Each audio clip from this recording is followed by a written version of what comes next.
Hello everyone, இப்போ நம்ம பார்க்க போகிறது ஆலப்புழா சாரீஸ் தான் நம்ம பார்க்க போகிறோம். நம்மக்கிட்ட ஒரு 5 டிஃப்ரெண்ட் கலர்ஸ் அவைலபிளாக இருக்குது.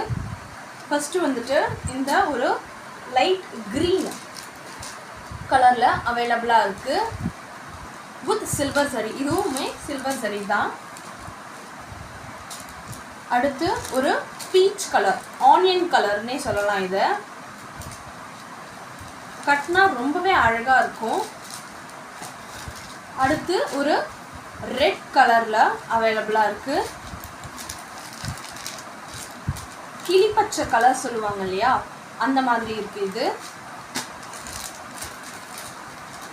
அடுத்து ஒரு லைட்டாக பர்பிள் கலரில் அவைலபிளாக இருக்குது. மொத்தம் 5 டிஃப்ரெண்ட் கலர்ஸில் அவைலபிளாக இருக்குது. இதோட ரேட் வந்துட்டு 650 ப்ளஸ் ஷிப்பிங்கு. வேணுன்றவங்க நம்ம சாந்தி ஹெர்டெக் பொட்டிக்கை காண்டாக்ட் பண்ணி உங்கள் ஆர்டரை ப்ளேஸ் பண்ணிக்கோங்க. தேங்க்யூ.